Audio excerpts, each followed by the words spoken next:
Brought to you by NordVPN.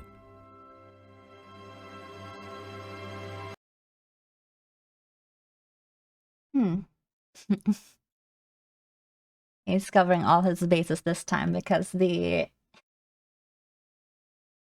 whole video got taken down. Glad I was able to re-upload that though.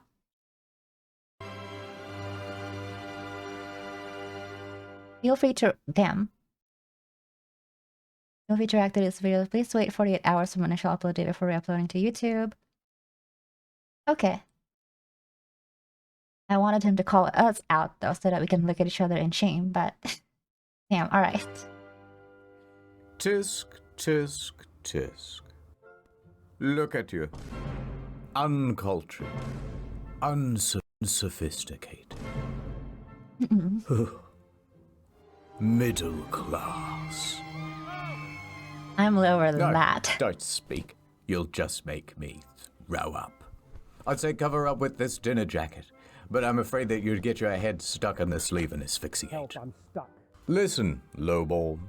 Don't you want to be refined? Don't you want to be fancy, like moi? That's French. I don't expect you to know what it means, but I have some good news. Before this financial year ends, I have decided to make a charitable deduction. It's you, champ. For you see, You can have premarital sex. this virus. I have made several videos, though. I gotta see that again. Jesus. This virus. I have made several videos, though, which will show you how to bluff your way to the inner circles. Undetected. Yes. By the time the elites find out, Neon Genesis Evangelion is psychological and intense. it will be too late. I get Become you part in, of the you eat nouveau all your riche. nerves, and we get out. That's the plan. And let's begin your instruction with theater, the YouTube premium of upper society.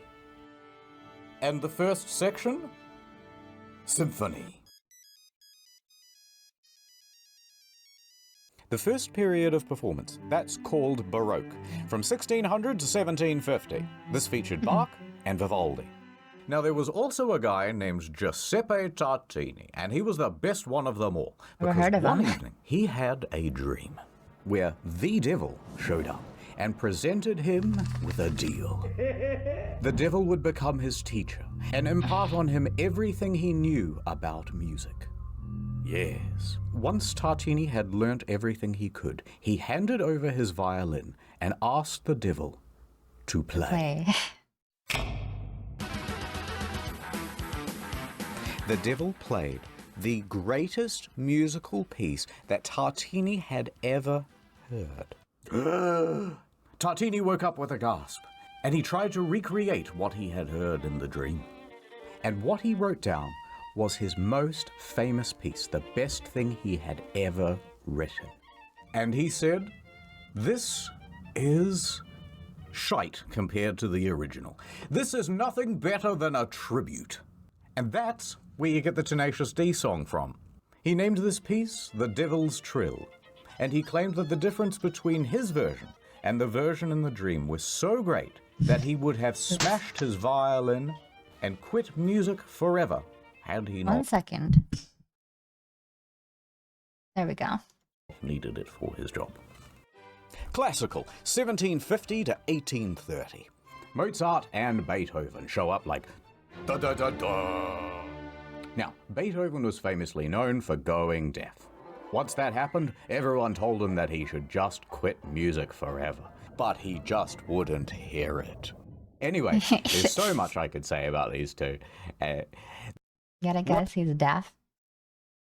Not hearing any of it. Just quit music forever. But he just wouldn't hear it. Anyway, there's so much I could say about these two. Romantic era. Now that's when everybody started kissing, and it's my favorite. Great piece. Mwah. Oh, you played wonderfully too. Mwah. Mwah. We also enjoyed listening. Mwah. Mwah, mwah, mwah, mwah, mwah, mwah. All you need to know about this one is Chopin and Berlioz.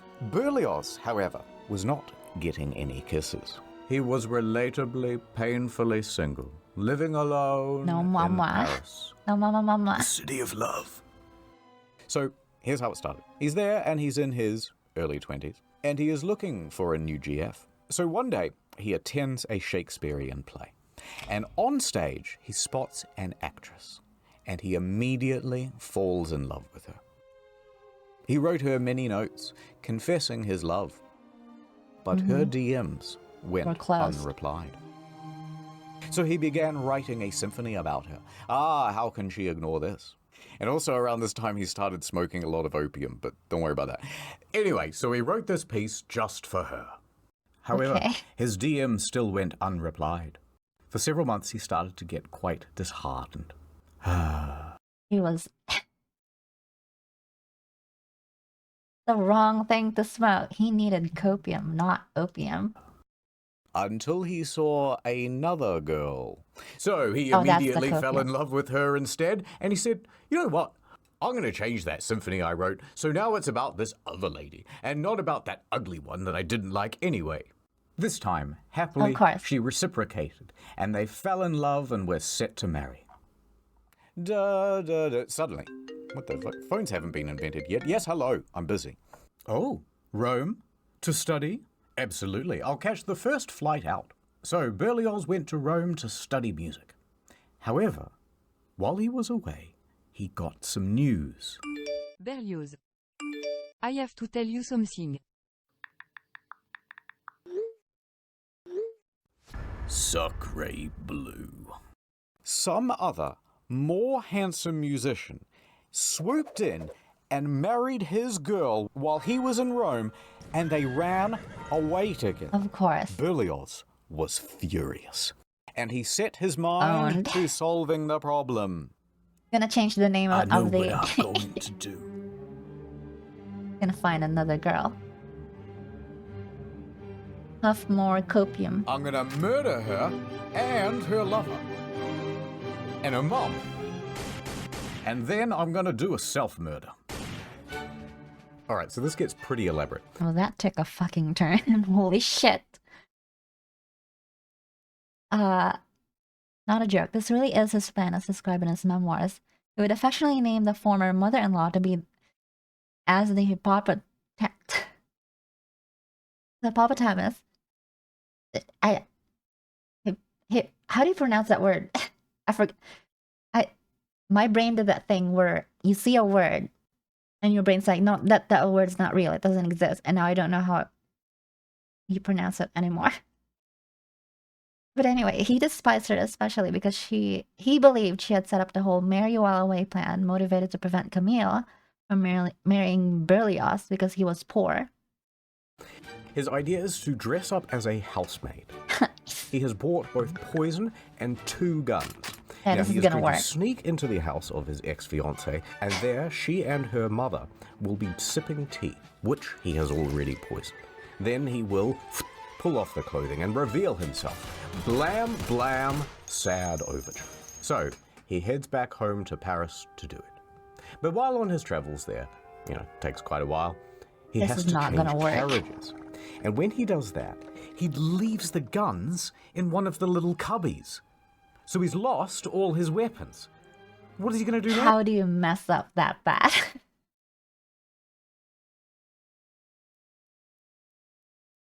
How are you going to do this elaborate plan about killing a bunch of people and forget your weapons? Now. Well, his next leg on the stop is Genoa, and he decides, oh my God. You know what? Let's just skip the murder and go straight to the finale. So he stops off in the port city of Genoa, and he's there at the side of the Mediterranean. He pauses for a moment, then he throws himself in. Now, some people see this whole thing happen, and they think he's had an accident, so they run in to try to save him. They pull him to the shore. He lived. So he has now reached his lowest point. He dejectedly continues home. He gets back to Paris, and he wallows around, feeling pretty sorry for himself. Sad. But he decides, you know what?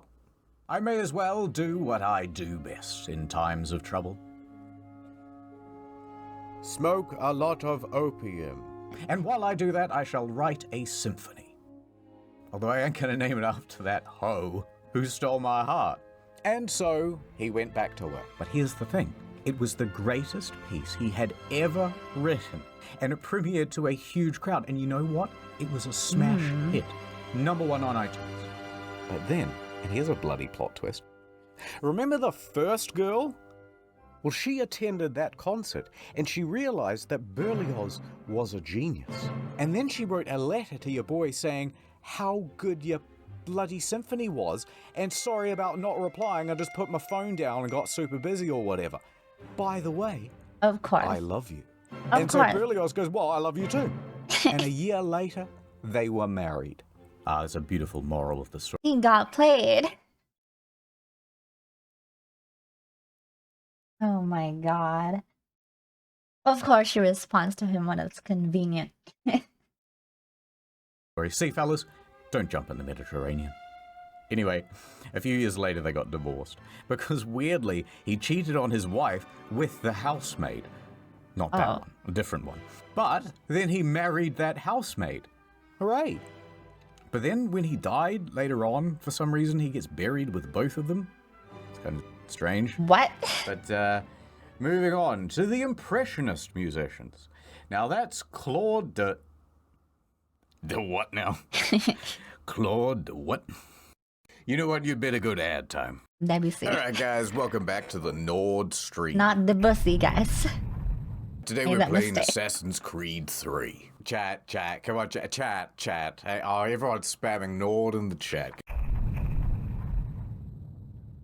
Not Whoa, Debussy. new follower. Hey, welcome to the Dream Team Sub Cream. Thank you so much for great to see. Oh, unfollowed. Sorry, guys. The cleaners are here. Sorry, just ignore the mess. I haven't cleaned up these bottles yet. No, it's just tea. It's an excuse It's to just tea. fucking... I stream An for excuse 10 hours a reference. day, and it's like the algorithm is against me or something. How come everyone is watching Asmon's stream, and I'm not getting any new followers? I'm True. playing the games. What more do you want me to do? I want you to react. Just a quick word from the sponsor. NordVPN is the VPN that you can trust. So go to nordvpn.com/internethistorian for a huge deal on a 2-year plan plus 4 bonus months for free, plus a 30-day money-back guarantee. My God. Today we are going to be watching the new Snow White movie. Of course. I love the intro. Oh, I love seeing that Disney There it logo. is. That's brilliant. That's brilliant. Guys, I'm just gonna get up and get some food. I'll be back in a minute. Ah. The Hassan Strat. Walking away. Who reported my stream? Hello, my Nordlings. Welcome my back to God. the stream. This is Can we get some too ends in the real. chat, guys? He is calling out the Not React like streamers. that. This is pretty good. Welcome back to the ASMR. And the worst part of this is that as soon as you stop reacting, numbers go down. Everything goes down. And I know this from personal experience. Stream for NordVPN. Today I'm going to be drinking a Stop can posting of reacts, stop posting ice videos, start working on your own stuff, and everything goes down. Nord. Hey, thank you for the tier 3 sub. It's fucked up, isn't it? With NordVPN, I can be outside my house, Jack's Film's house, Samito's house, Ordinary Things' house. Just like that. Welcome back to the hot tub stream. What do you guys mean? How many hot dogs can I put in my mouth? What? I'll just... Oh my God, $5,000 donation. Thank you so much. You guys are such good friends. Streaming's not for me. I'd rather go to nordvpn.com/internethistorian to get a huge deal on a 2-year plan, plus 4 Let's see months if I can find a for hot dog. free. Ad over. No, that's too much work. Watching Netflix, are you?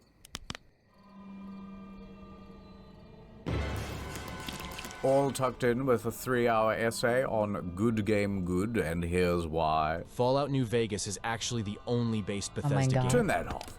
I've got I some... watched like 2 hours of H Bomber guy talking about how Fallout 3 is awful and how Fallout New Vegas is the best while I was working on my very own stuff.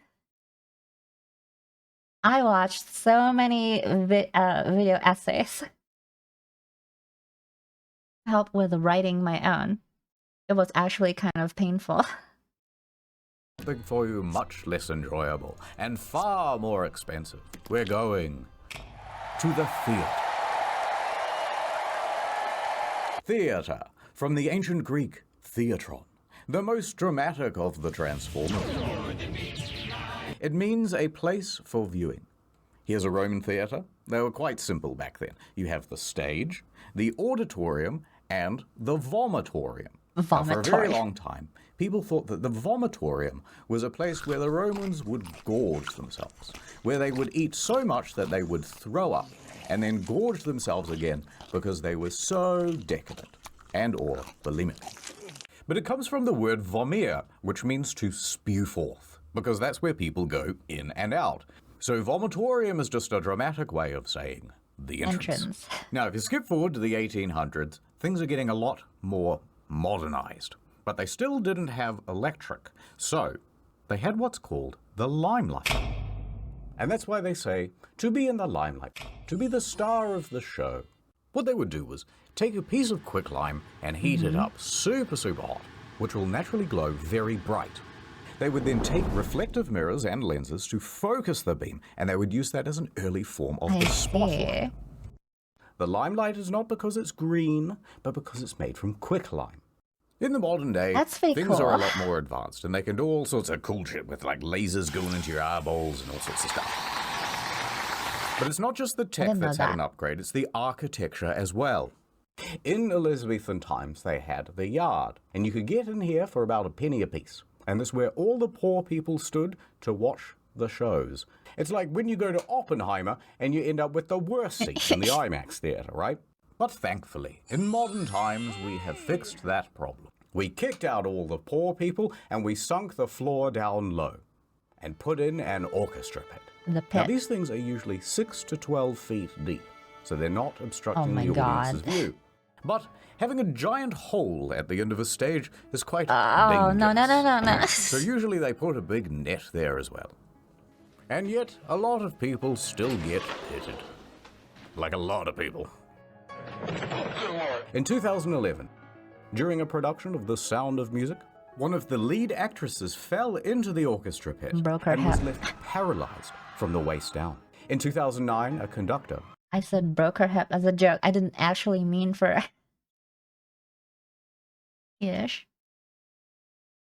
Remains paralyzed from the waist down to this day. Waist down.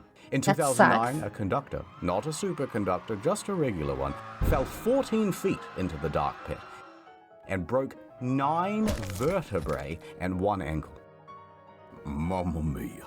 And he fell on his pointy conducting thing. At the Bolshoi Theater, a violinist died and 1 ankle. Oh, okay. He made a recovery. Mamma mia. And he fell on his pointy conducting thing. At the Bolshoi Theater, a violinist died from his injuries after falling into the pit. Victor Sadov, 65-year-old man, fell into the pit on the 16th July 2013. Survived the fall initially, but died the following day. His injuries after falling into the pit. This theater is prone to all sorts of accidents, by the way. It's kind of cursed. But performers and musicians aren't the only ones falling into the pit. In 1988, an 82-year-old man fell from his balcony box seating all the way down into the pit during a performance of Macbeth. He died. How does that happen? All the way. Have you guys ever been to one of these? These railings are usually up until your waist or a little bit higher. That dude must have down into the pit. Jumped off. Oh no, wait. The man was sitting on a balcony rail when an usher requested he not hit it over backwards and fell. Classic idiot move. No. He was sitting on it like an idiot when he shouldn't have been. pit Of during course, a performance accidents of happen to Macbeth. people who He do idiotic died. things. Very spooky. Even already dead people are getting pitted. In Dude 2016, got Darwined. a man sprinkled his friend's ashes into the orchestra pit at the Met Theatre. This happened during the intermission, and it was a sort of tribute to a mentor of his. But of course, people went, "What the hell are you doing?" And he goes, "Oh, I don't know," and he flees the scene. Everyone's coughing and sneezing up dead guy, and people think, is this anthrax? Oh What my is this? So they God. call in the anti-terrorism police, and the whole show is cancelled for the rest of the evening.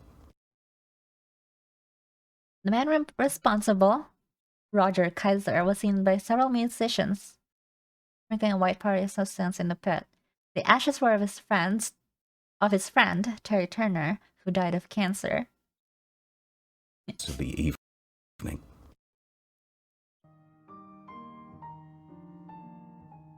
People quick do the darndest intermission. things. Or is it? Ooh, fiddle-tee-dee, I am the trap master. Not like that. Do not ask me to reveal my secrets, woman. I have dedicated my life to the mysteries of the theater. Ah, the theater. She has so many enigmatic traps. Let us start with the most simple, yet devious. The wall trap. It allows the actor to walk directly into the set piece. Ah, where did he go? Nobody knows. To the Cast back your rooms eyes he over went. here to the genie trap. Now the victim stands on this dumbwaiter, and a counterweight launches their hapless body up onto the stage. Whoosh! In the olden days, this circle of flaps would sometimes go on top, and then that would make the whole thing just one way. Now, back when they made this thing, they didn't have hydraulics. So instead, they'd have like 6 stagehands pulling as fast as they could. And sometimes it would go totally wonky, or it wouldn't open properly, or they'd only get about halfway through. Oh, well, I guess that's it. There's only 2. Wrong! This is the vampire trap. And if I want to come back up again, this is called the sunroof trap. Very cool. Watch out Yeah, for the this closing. is actually pretty cool because the stuff I'm working on has something to do with plays.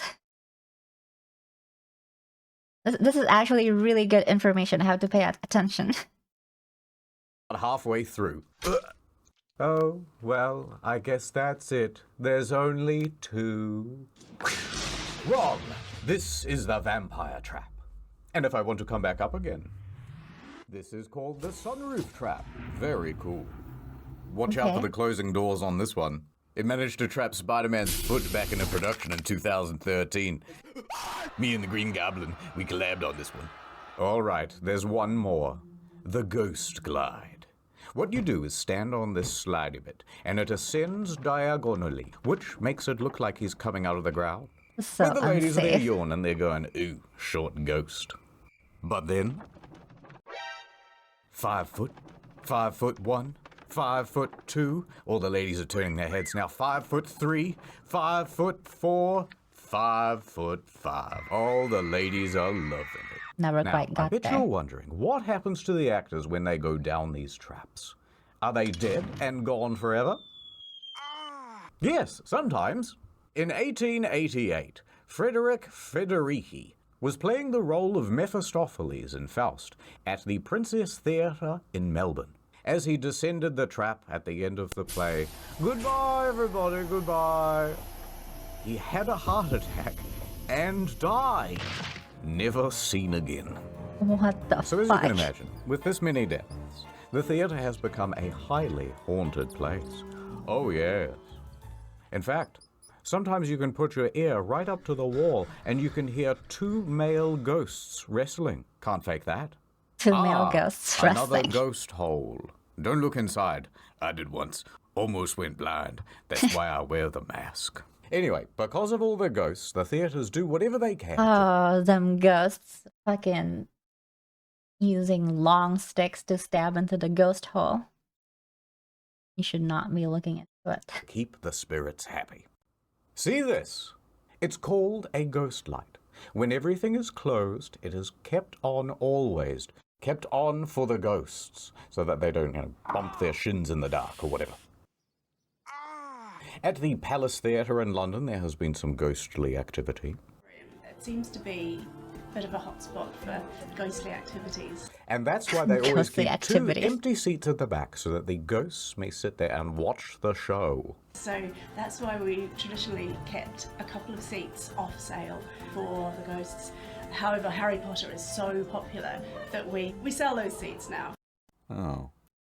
Also, most theatres close for 1 day per week, and on those days, the ghosts are left to perform for each other in their own shows. Which they like, we think. I was worried about my own vagina. It Oh, needed a finally, context, the vagina a monologues. culture of other vaginas. You know, I wasn't always part of the elite. In fact, Ghosts can't see from a Harry very Potter. young They're not age, invited. I grew up in an orphanage. No, my parents weren't dead. Rent in that building was just really cheap. But my Couldn't afford parents the Harry showed Potter me tickets. no affection. And as soon as they could, they sent me off to boarding school. But boards were always their passion, not mine. I tried to run away, but they caught me. And boy, did they throw the book at me. Alas, I did not dodge in time. I spent the next few years in a coma.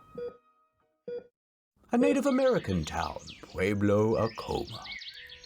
And the people there taught me how to read American. They also had a local American. library, and I spent my days buried in books, learning as much as I could about the arts. And once someone noticed me buried under those books and they rescued me, I knew I wanted to teach default character presets like yourselves all about Shakespeare. Editor's note. I started Googling Shakespeare and I got kind of distracted, so I don't know. Here's a WAV file. You can do something with this. Put him in like a classroom or something. Uh-huh. All right, attention, everybody. I am your new teacher. You Shakespeare. are a bunch of troubled inner city youths. All you know is shoot gun, fail test, and crime.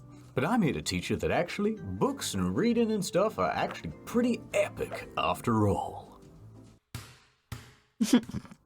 Now, the earliest known written language is what, Mr. Single Parent Household? I don't know, Teach, but you're never gonna get through to me. Oh, really? Well, what if I go back in time? Back in time. In the long, long ago, very few could read. But to be fair, most of the written languages were kinda shit. This is cuneiform, the very first written language. And it has far too much punctuation. Then But the ancient Sumerians? eventually came along the Egyptians, and they invented emojis, but they would call them hieroglyphs. Anyway, the typical They were written thing would cooler go like this. than the Sumerians. Message for you, sir. Big bird, man with stick, man sitting, circle. Oh, more bills. Da-da-da-da-da-da. Eventually that became quite annoying, so the Phoenicians, who were a kind of Lebanese, very progressive especially for those days, now they came up with a better idea. They started going, hey, that sounds a bit like an A. Buh, that sounds a bit like a B. B. Cool. And so on, until we had a proto-form of the alphabet. Now, the Greeks thought that was pretty neato, but they said, let's come up with an even better version with 22 letters, and soon that will be like English. Oral history. Greeks more like geeks. Got 'em. Oh, yeah? Well, let me tell you about They were something geeks. highly You Greeks are relatable. geeks. Of the surviving Greek works, the greatest hits were the Iliad and the Odyssey. Now, because most people couldn't read, this stuff wasn't written down for a very long time. And instead, it was... But not true. How does Euclid fucking figure out how... What was that thing? That fifth, thing that he had. That fifth postulate that he had. It took like 1,000 years of mathematicians arguing after him about whether or not that shit was true. But he's a fucking nerd. What I'm saying. Fucking Euclid. Anyway. memorized and performed. And when they performed it, they used one of these, a lyre. Now, this was great for conveying tone, right? So here's a soft bit. No issue, no. But then this is a big dramatic Greek issue. Now, the Iliad starts with this guy, Menelaus. Now, let me go back. Sorry, I should have paused. Whenever I go into a tangent about how you Greeks are geeks. And when they performed it, they used one of these. This stuff wasn't written. Geeks more like geeks. Got 'em. Oh, yeah? Got 'em. Well, let me tell you about something highly relatable. Of the surviving Greek works, the greatest hits were the Iliad and the Odyssey. Now, because most people couldn't read, this stuff wasn't written down for a very long time, and instead it was memorized and performed. And when they performed it, they used one of these, a lyre. Now, this was Classic great for nerd conveying tone, right? So here's a soft bit, doo-doo-doo, but then this is a big dramatic bit. Dun-dun-dun-dun-dun-dun-dun. Now, the Iliad starts with this guy, Menelaus, king of Sparta, and he has a wife, Helen, and she is a very fine lady. And then the Prince of Troy shows up. His name is Paris, and he goes, "Damn, shorty, awooga, awooga." Hey, that's what he'd say, right? Booba, and he and awooga. his boys abduct her and took her all the way back to his crib in Troy. Now, this makes Menelaus quite miffed. Hey, hold on there, Buster. He declares a turf war, but he can't win it alone, so he calls on his homies, Odysseus, king of Ithaca, and Achilles, the best drive-by shooter of all time. What But about Achilles is not in the mood to fight, so What the about whole his of the boyfriend Iliad is Patroclus? basically spent trying to convince this guy to get involved. Please? No. Please? No. Eventually, they win the turf war by being very sneaky. They make a giant... Wait, what happened to Patroclus, by the way? I didn't actually look into him. I only know a little about him being roommates with Achilles. Or some shit. Was he already dead by this time, or? He was already dead. I see, alright. horse, which is the symbol of Troy, and they leave it at the front gate. That's their way of saying, "Oh, I guess you win. We're During the walking war, he away died. Okay. now." And meanwhile, thousands of soldiers go off and hide in some bushes. Now, the Trojans are very suspicious, but they can see that the Greek ships are actually sailing away into the horizon. So they know, oh, it must be real, must be real. We've won the many years war. Yay. But actually, there's almost no one on those ships, and there's a surprise inside the horse. Later that night, when everyone's asleep, boiling hot tzatziki everywhere. And also some Boiling soldiers wearing hot thermal tzatziki. protection. They get out and they open the gates, and then everyone comes out of the bushes, running into the city, and kill everybody. After they win the war, Odysseus heads back home to Ithaca. However, on his way, he starts making beef with Poseidon, god of the sea. And Poseidon That is never mad works at out. the disrespect, so he sends Odysseus on a long-ass detour, and that detour is the story of the Odyssey. Pretty epic, right, kids? Pretty epic. I read that when I was Whoa, 12. Teach, that's fire. I'm starting to come around. That Odysseus guy is literally me. Yeah, I'm going to try that horse trick on my ops. Homer, from Homer's Odyssey, is not a character in the story. He's the guy who tells the story, and then people wrote it down. Now, moving chronologically to the next big one, you've got the Bible. And for all practical purposes, this was basically an oral tradition too. Most people were illiterate by this point, and the Bible was written in Latin. Literacy rates in the 1400s were around 10% for men and 1.5% for women. Women, am I right? Can't read. Kidding. It's more complicated because the definition of literate often denoted the ability to read and write Latin and or Greek sometimes. To really learn literacy, one would go to a grammar school, but in a contemporary sense of literate, where you can sound out most things and roughly get by, what they would call ligaire, up to half of the population may have had a skill set, according to some sources. When you think about it, it makes sense. Otherwise, why have signs like the Old Tavern if only a few people know what it says? Okay. Makes sense. Most people were illiterate by this point, and the Bible was written in Latin, and pretty much only the clergy knew Latin. So they would be the one to recite it to people. The church was gatekeeping It literacy. says that the cute lady at the front should go on a date with me, please. Listen, the rules are the rules. I didn't say it, the book did. There was a translated version into English, the Wycliffe's Bible, and you better believe that thing was a threat to the order. So they made that illegal to own. What? And if you were found with an unlicensed copy, the punishment would be death. So it remained. The Bible was read to the people. Now, by the 1300s came Chaucer, who wrote the Canterbury Tales, and that was a pretty big deal. Get this book now. Because it's one of the first significant works written in Middle English. It describes a bunch of people making a pilgrimage from Southwark to Canterbury, which is here to here, which was the longest journey anyone had ever made in the 1300s. This is Now, not it's a true. whole series of stories, and most of them can be boiled down to, how come if everyone is on a pilgrimage, you're all so focused on material stuff? Oh, hypocrites much? Dong. It's now the 1600s, and they've updated all the textbooks from Middle English to regular. In 1601, King James I said, all right, you know what? Let's everyone have a copy of the Bible they can read. Let's do a King James Bible. I won't feature in it, but I'd love to be in the title. And he commissioned a committee of scholars to rewrite the thing in English, God's language. For real. It took 8 years. And that brings us to Shakespeare. And he's a huge deal. Oh, look, we're out of time. But sir, we're supposed to do penis inspection day today. No, there's no time. Roll the end card. The end. All right, that's the lesson. You watched the whole video. Or at least, you had it on in the background while you scrolled your phone. And I couldn't be prouder of you. I'm There's just one watching more this. quick thing I want to tell you about. Full attention. Theater props. For example, this gun.